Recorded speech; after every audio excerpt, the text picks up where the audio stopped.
예, 안녕하세요. 이제 아파트 입주장에 대해서 제가 설명을 드릴 건데, 입주장에 대한 어떤 개괄적 설명 드립니다. 그래서 아파트 입주장이라고 하는 거는 이제 예를 들어서 준공일자가 있잖아요. 준공일자 전에 위로부터 3개월 전, 3개월 전에부터 시작해가지고 준공 때까지 약 4달 동안 엄청나게 많은 전월세라든가 심지어 이제 매매 거래도 일어나게 됩니다. 왜냐면은 그때가 신축 아파트가 되기까지 있어가지고 임대를 희망하는 사람도 많고 임차를 희망하는 사람도 많기 때문에 균형 거래량이 굉장히 높아져요. 마치 수요와 공급에서 원래 수요와 원래 공급이 이렇게 있었는데 이 상태에서 수요도 증가하고 수요의 증가는 우측으로 이동시키죠. 그리고 공급도 증가시켜서 공급도 이렇게 증가시키게 되는 겁니다. 그래서 원래 기존의 균형점과 새로운 균형점에서 바로 이러한 차이가 나타나게 된다는 거죠. 바로 파란색에서 파란색으로 여기가 이제 Q, 이를 이제 거래량이라 그러면은 이때 Q가 여기에서 바로 여기로 이렇게 늘어나면서 거래가 많아지게 되는 그런 일들이 벌어지게 됩니다. 그래서 실제로 신축 입주장 아파트 중개업을 하게 되면은 그때 요 준공일자 3개월 전부터 시작해가지고 거래를 점점 거래가 시작되면서 준공이 다가오면 다가올수록 더욱더 많은 거래가 일어나게 돼요. 그래서 그때 전체 물량의 약 한 60% 정도가 거래가 완료가 됩니다. 준공일자 요즘에는 조금 더 길어져가지고 준공일자 3개월 전부터 준공 이후 한 3개월까지 보는 것 같아요. 그러니까 지금 총 몇 개월이죠? 6개월이죠. 6개월. 6개월 동안 6개월 동안 전체 세대수의 약 60% 정도가 거래가 됩니다. 거래라는 거는 매매, 전세, 월세 형식으로 거래가 된다는 것을 뜻해요. 그러니까 지금 만약에 1000세대를 가정한다라고 하면은 이 중에 600세대, 1000세대 중 600세대가 거래가 완료가 되는 그런 어떤 특별한 시즌이라고 보시면 돼요. 그래서 아파트 입주장 같은 경우는 딱 요 6개월 동안 돈을 거래가 매우 반짝하고 많이 일어나다 보니까 그때만 반짝 돈을 잠깐 벌고 그 다음부터는 거래가 소강 상태에 들어서면서 거래가 아예 일어나지 않거든요. 한 달에 뭐 한 건, 한 달에 2건 정도밖에 거래가 안 돼요. 천세대라 그래도. 왜냐면 기존에 거래가 다 된 상태에서 일정 기간 동안 이제 거래가 더 이상 일어나지 않기 때문에 이렇게 거래가 묶이게 됩니다. 그래서 이 시기를 놓치지 않고 돈을 벌어가는 과정을 우리가 아파트 입주장이라고 부르는 거예요. 기본적으로 아셔야 될 게 아파트 입주장에서 명단 구매 행위는 불법 행위입니다. 그래서 우리가 알고 자 설명 좀 드리겠지만 이 입주장이라는 거를 하는 모든 입주장 입주장에 진입하는 모든 부동산이에요. 모든 부동산들은 불법 행위를 저지르고 있습니다. 어떤 불법 행위가 있느냐? 바로 저희가 보면은 우리가 그 수분양자들 이제 아파트 재개발이라든가 아파트 재건축이라든가 해당 지역에 재개발이 일어나게 되면은 이 종전 자산을 가지고 있는 사람과 종후 자산으로 분양받은 사람들의 세부적인 내역들이 있는데요. 그 세부적인 내용에는 이름, 주민등록번호, 연락처, 주소 이런 것들이 비공개로 드러나 있습니다. 그래서 그런 정보, 이 데이터예요, 정보다. 이 데이터를 불법적인 용도, 그러니까 어떤 정상적인 경로를 통해서 데이터를 얻는 게 아니고 불법적인 경로를 통해 가지고 이 데이터를 구매하게 되거든요. 그걸 우리가 뭐라 부르냐, 이거를 명단이라 불러요. 명단. 그래서 이제 이 입주장에 진입하는 모든 부동산들은 이 명단이 무조건 있어야 돈을 벌 수 있고요. 명단이 없으면 돈을 한 푼도 못 벌어갑니다. 근데 이 명단을 구매하는 행위가 불법 행위예요. 저희 부동산 공법에 보면은 그 조합에서 그 조합원이 요구를 했을 때 조합원이 개인적인 어떤 목적으로 조합원들의 세부적인 내역을 공개해달라고 하는 정보공개 청구라고 하는 게 있어요. 정보공개 청구. 이 청구라고 하는 절차가 있는데 이 정보공개 청구는 해당 조합의 이해관계인인 조합원들만 정보공개 청구의 대상자가 되고 그 외의 사람들은 전부 다 정보공개 청구의 이해관계자들이 되지가 않습니다. 그래서 해당 아파트라든가 해당 지역에 정보공개 청구를 할 수 있는 이해관계인이어야만 해당 지역에 있는 명단들을 받아볼 수 있고요. 그 지역과 무관한 어떤 외지의 사람이다? 그러면 그 명단을 받아볼 수가 없어요. 그 심지어 이거를 합법적으로 받는다라고 해도 명단을 통해서 중개업을 영위를 하고 이런 목적은 개인정보보호법 위반이기 때문에 전부 다 불법행위 저지르고 있는 겁니다. 그러나 저희 지금 여태껏 해온 모든 관행에서는 이런 내용들을 조금 가볍게 여기고 있는 내용이 좀 될 것 같아요. 실제로 입주장에 들어가서 이 명단 구매를 처벌했던 사례가 있기는 있습니다만 지금도 만연히 여전히 저질러지고 있습니다. 그래서 좀 사람들의 심각성을 잘 모르긴 한데 기본적으로 입주장 진입하는 모든 부동산들은 전부 다 불법 행위를 하고 있다 보시면 될 것 같아요. 그래서 이 정보공개 청구를 해가지고 명단을 구매를 할 수 있는데 이해관계인이 아닌 우리 부동산들 입장에서는 정보공개를 할 수 있는 정당한 권원이 없잖아요. 그래서 이 일반 부동산들은 정당한 권원이 없기 때문에 어떻게 명단을 얻게 되는가? 바로 이 정보 공개를 할 수 있는 대상자인 조합원. 이 조합원이 정보 공개 청구를 해가지고 명단을 받아내면은 이 명단을 바로 명단 아줌마라고 부르는 혹은 명단 이모라고 부르는 요분들에게 넘겨요. 그 명단 아줌마라든가 명단 이모는 이 명단을 돈을 주고 거액의 돈을 주고 삽니다. 그럼 명단이 이렇게 있을 거예요. 리스트가 쭈루쭈루 있겠죠. 그럼 여기 있는 이 명단들을 갖다가 이 명단 아줌마들이 어디다가 파는가? 이 진입하는 부동산들에게 가가지고 전부 다 팝니다. 그래가지고 이 최초의 명단을 한 3천만 원 돈을 주고 산 다음에 명단 아줌마들은 이걸 각자 1,000만 원씩 뿌리는 거예요. 1,000만 원에 판매를 하는 거예요. 그러니까 명단 아줌마한테는 3개의 부동산에만 이 1,000만 원에 팔아도 다시 손익분기가 넘어가고 4개째부터는 이익이 되는 거죠. 그래서 이러한 구조가 지금 계속해서 기형적으로 역사적으로 몇십 년간 수십 년간 지속해오고 있습니다. 그래서 이런 이 입주장 진입 부동산들은 이 명단을 구매했기 때문에 여기 나와 있는 리스트 이런 것들이 있어요. 뭐 성명, 뭐 주민번호, 그리고 제일 중요한 연락처.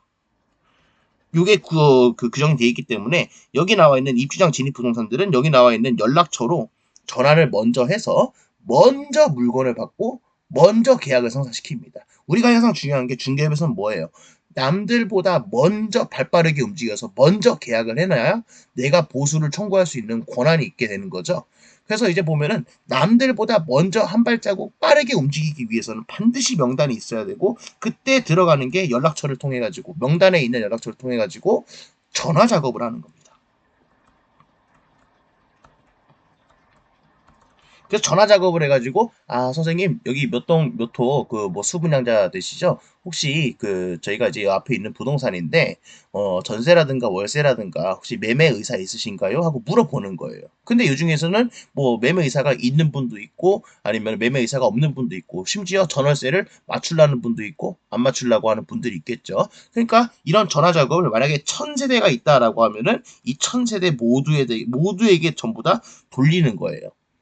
날 잡아서 하루 종일 이 전화를 돌립니다. 그러면은 이 1,000세대에 있는 모든 부동산의 전화를 전부 다 걸었으니까 1,000세대 중에 몇 세대는 이제 우리 거래가 가능한 세대라고 우리가 알 수 있게 돼요. 그런 것들을 장부에다 기록을 해놓고 그 세대들은 거래를 희망하는 애들이기 때문에 매도인 또는 임대인의 지위로서 중개 의뢰의 우리한테 중개 의뢰를 할 수 있는 어떤 그런 잠재적인 고객이라고 볼 수 있게 됩니다. 그래서 그 실제로 전화 작업하면서 물건을 받을 수도 있어요. 직접적으로. 그래서 물건을 받게 되면은 그걸 바탕으로 네이버 부동산이라든가 아파트 실거래가라든가 직방이라든가 아니면 호갱로너 이런 데에다가 광고를 때려가지고 그 광고를 바탕으로 우리가 매수인이라든가 임차인들을 얻어 걸리게 하는 방법이 입주장 이 부동산이라고 보시면 됩니다. 그래서 이제 결국에는 매도인과 매수인 이걸 연결시켜 주는 거예요. 매도인은 임대인이라고 볼 수 있겠죠.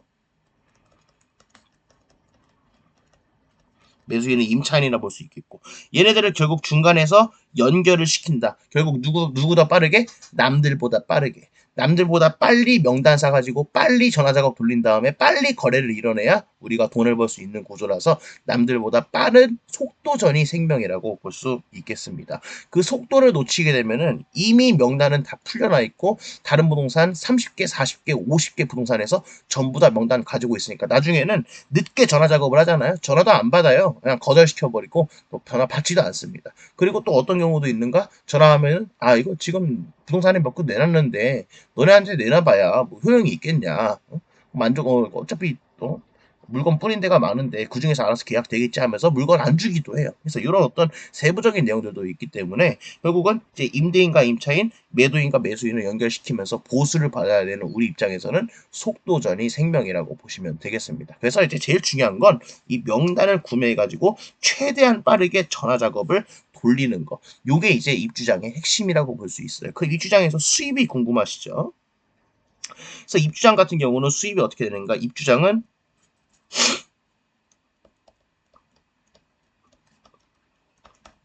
6개월을 가정할 겁니다. 예를 들어서 2010년 뭐 8월 1일에 뭐 준공이다라고 하면은 2010년 7월 1일 정도 한 달 전에 사전 점검이라고 하는 게 있어요.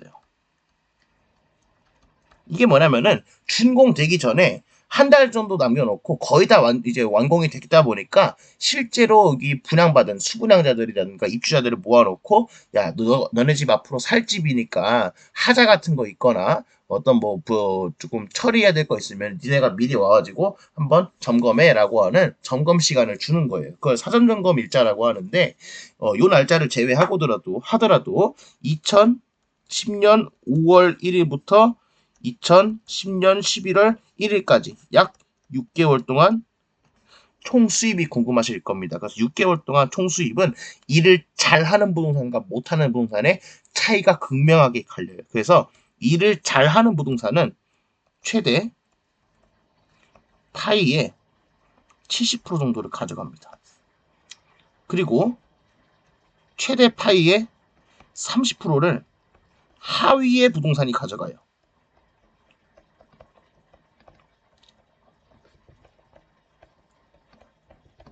그래서 일을 좀 잘 못하는 애들이 훨씬 더 많겠죠. 일을 잘 못하는 애들이 많으니까 그런 부동산들의 수입을 전체로 합쳐보면은 전체 수입의 30%, 예를 들어 전체 수입이 100억이 나왔어요. 그러면 100억 중에 30억을 누가 가져간다? 하위 부동산이 가져가고요.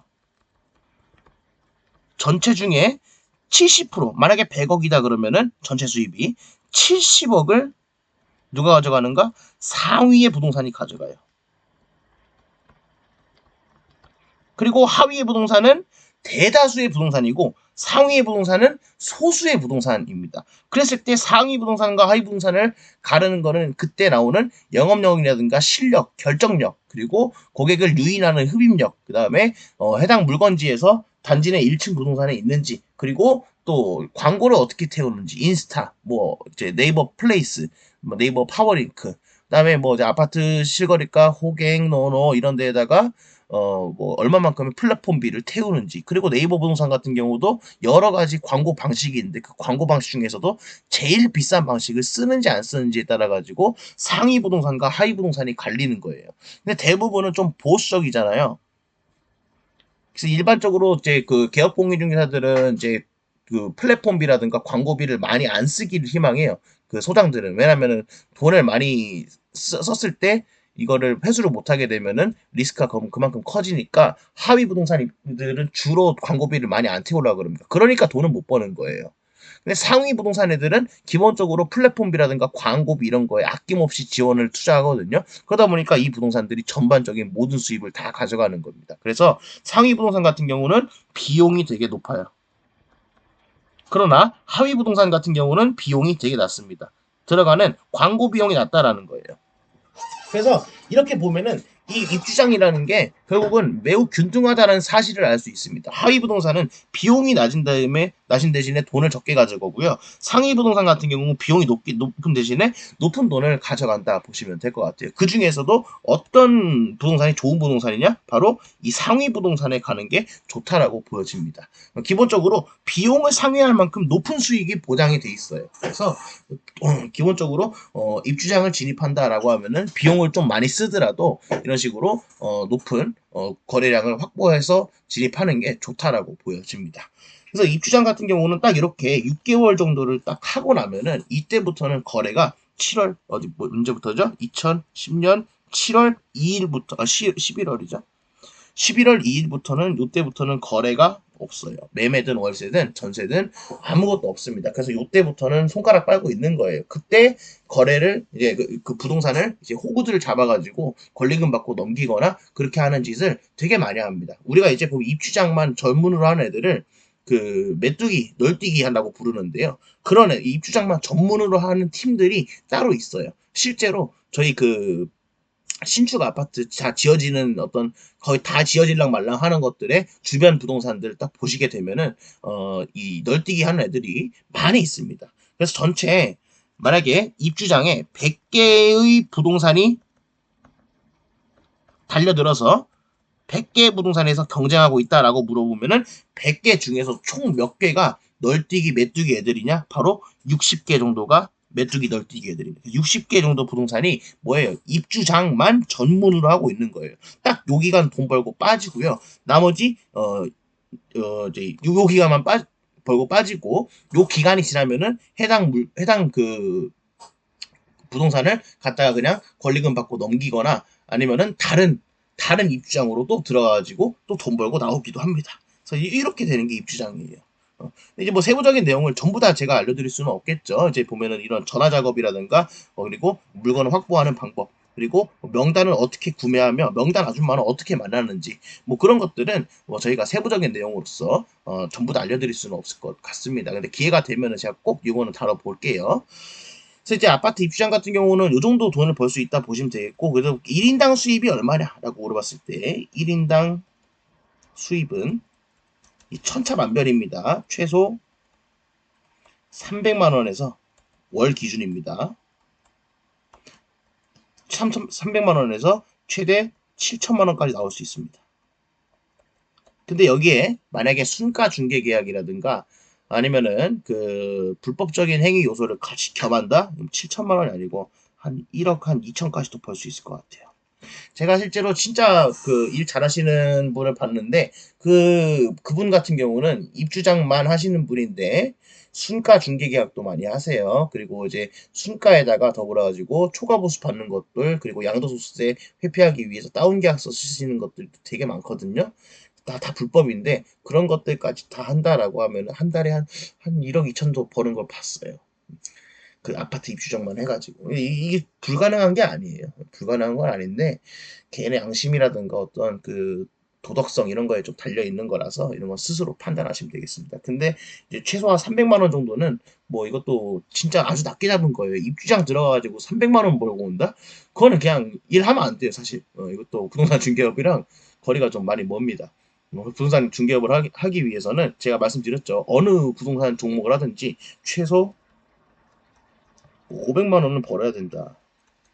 500만 원도 못 벌면은 중개업 하지 말라라고 말씀드렸는데 이 입주장 같은 경우도 마찬가지예요. 입주장도 좀 재수 없는 대표 만나거나 일 못하는 일 할 줄 모르는 대표 만나고 이러면은 와 300만 원도 못 가져고 막 그런 일도 비일비재하는데 일만 제대로 할 줄 알면은 입주장 해가지고 한 달에 한 3천 정도는 벌어갈 수 있는 것 같아요. 평균적으로 한 3천 정도는 벌어갈 수 있는 것 같더라고요. 제가 그래도 주변 사람들 통계 내보니까 재밌어요. 뭐 입주장 같은 경우도. 뭐 재미도 있고 이런 일도 있고 저런 일도 있어요. 또 입장은 워낙 이제 긴급한 상황이거든요. 매도인들 같은 경우는 전세 못 맞추면 이제 분양 잔금을 못 맞추기 때문에 입주지원센터에서 키를 안 줘버려요. 그러니까 이제 돈이 없는 임대인들 같은 경우는 막 긴급해가지고 전세 빨리 맞춰줘라 막 이러면서 엄청나게 강력한 요구를 하는데 뭐 이제 사실 자기들이 원하는 금액이랑 시장에서 팔리는 금액이랑 현저하게 차이가 있고 그렇게 되면 당연히 거래는 안 되겠는데 왜 우리한테는 우리한테 와가지고 왜 거래 우리 거 안 시켜주냐 막 이런 금액을 내리세요. 그럼 금액은 또 죽어도 못 내리겠대요. 뭐 그런 일들이 되게 많아요. 재밌는 일들도. 좀 또라이 같은 애들도 많고 정신 나간 애들도 많습니다. 근데 그런 와중에 또 착한 애들도 있어요. 중개 하나 잘 시켜줬다고 와가지고 저기 다과 같은 거 선물로 주고 가고 그다음에 그다음에 저기 우리한테 뭐 상품권 같은 것도 추가로 그냥 쓰시라고 좋은 집 소개시켜줘서 고맙다고 뭐 이러시는 분들도 있고 뭐 되게 다양해요. 근데 뭐 기본적으로 이건 사람과 사람의 일이기 때문에 일이 케이스가 너무 많아요. 벌어질 수 있는 일들. 근데 이 입주장도 보면은 재미는 있습니다만 제가 미리 말씀드리는데 이거 한 두 번, 세 번 정도 하다 보면은 질려서 못해요. 질려서 사람한테 질려요. 왜냐면은 전화 작업할 때 이 전화에 대한 명단이 있잖아요. 이게 명단 자 불법이라 그랬잖아요. 그러니까 그 사람들이 전화 받는 입장에서 내 전화번호 어떻게 알았냐? 응? 도대체 누가 이거를 유출시킨 거냐? 너네 이거 개인정보보호법 위반인 거 알고 있냐? 내가 이거 처벌해가지고 너네 처벌하기 위해서 신고하면 니네 어떻게 할래? 이런 경우도 아주 비일비재합니다. 그러니까 막 어제 이런 거를 못 듣고 마음이 약해가지고는 내가 그냥 이걸 하지 말아야 되나? 내가 지금 불법 행위를 하고 있나? 이런 어떤 마음이 있다라고 하면은 이 입주장 뛰어들지 못해요. 실제로 근데 처벌 사례 하나 보여드릴까요? 처벌 사례가 지금 여기 나와 있는 요 판례인데요. 이 헬리오시티 겁니다, 아마. 조합원, 청구,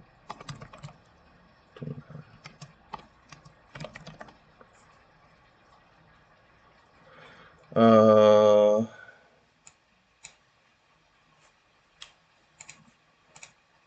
이게 이제 그 정보공개 청구에 관한 요청에 대한 판례가 있었는데 조합원 명단입니다.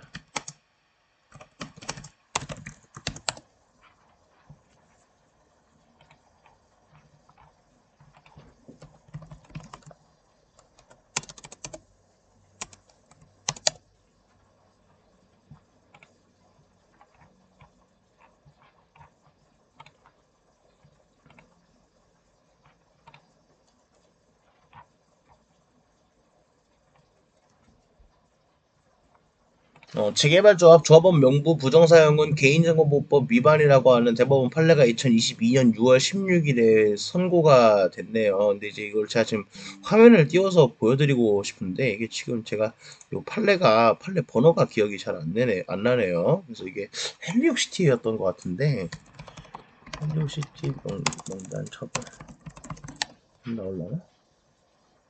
음, 이게 잘 안 나오네요. 이게 보면 되게 많아요. 이게 결국에는 요게 저희가 보시게 되면은 이게 왜 이렇게 나오냐?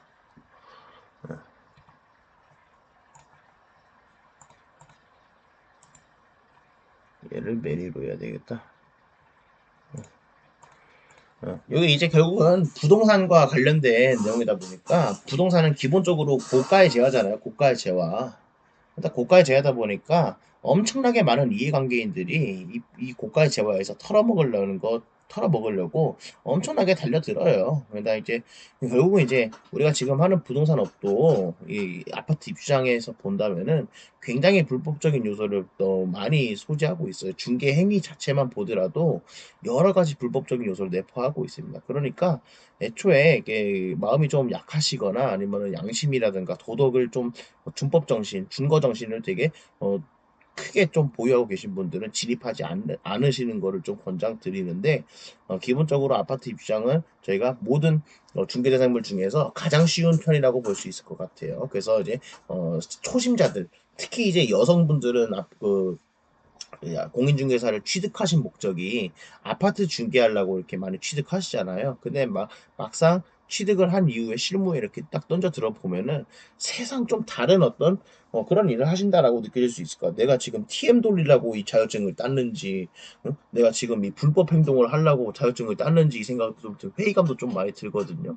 근데 뭐 기본적으로 그런 일들이 저희 중개업에서는 비일비재하다 보니까 그런 거는 좀 잘 유념하시고 본인만의 생각을 갖춰서 이 생각대로 잘 밀고 나가시길 좀 바라겠습니다. 오늘 영상 여기까지 하고요. 다음 영상도 한번 다음 영상에서는 중개업의 그 네이버 부동산 관련해서 그 물건을 빼오고 훔치는 거 한번 다뤄보려고 하거든요. 그거 한번 제가 다뤄볼게요.